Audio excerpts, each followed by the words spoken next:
Il y a l'expression de notre volonté commune, partagée, déterminée, d'aboutir dans un secteur qui est stratégique pour la Corse. La question des transports maritimes empoisonne la vie économique, sociale et au quotidien des Corses depuis des décennies. Nous avons eu affaire, dès notre arrivée aux responsabilités, à la gestion d'une énième crise que nous avons dans un premier temps solutionnée en ce qui concerne le blocage du port de Marseille et son impact désastreux sur la Corse et son économie. Mais nous avons dit aussi qu'il fallait se saisir de cette occasion pour mettre en place des solutions culturelles, ce que nous sommes en train de faire.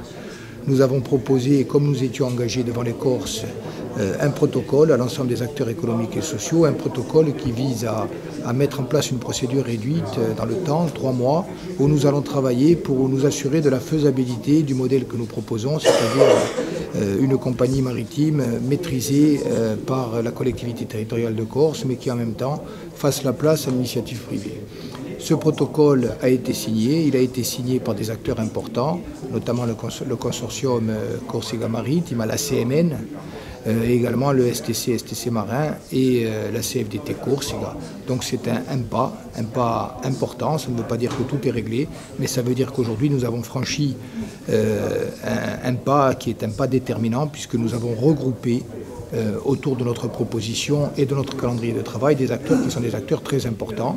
Ce protocole reste ouvert, il reste notamment ouvert à la signature d'autres acteurs économiques et sociaux, notamment la MCM de M. Patrick Roque et les autres syndicats. Il y a beaucoup de technicité dans ce dossier, il y a également de la politique. Sur le plan technique, apparemment, on peut régler les problèmes. En un mois, vous avez fait beaucoup de travail. Mais après, le côté technique, politique plutôt, là, ça risque d'être plus délicat. C'est pour ça qu'il est important de dire que sur ce point-là, comme sur beaucoup d'autres, sur chaque point qui concerne les intérêts fondamentaux de la Corse et du peuple corse, la majorité territoriale, l'exécutif, la présidence de l'Assemblée sont unis. Nous avons les idées extrêmement claires, y compris dans un domaine complexe et technique. D'abord, nous sommes assurés de la viabilité au plan du droit européen de la solution que nous préconisons. Nous allons ensuite nous assurer de toutes les garanties économiques, juridiques et financières, mais nous disons de façon très claire, premièrement, que la Corse a vocation à maîtriser ses choix stratégiques en matière maritime.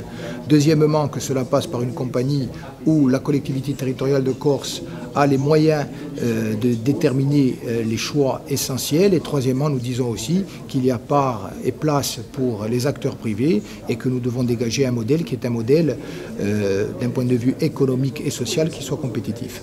Est-ce que l'on pourrait aller vers un bras de fer ? Nous ne l'espérons pas, nous ne recherchons pas le bras de fer, ni là ni ailleurs, mais nous disons simplement que chaque fois que les intérêts fondamentaux de la Corse sont en jeu, eh bien nous serons déterminés, nous ne céderons rien.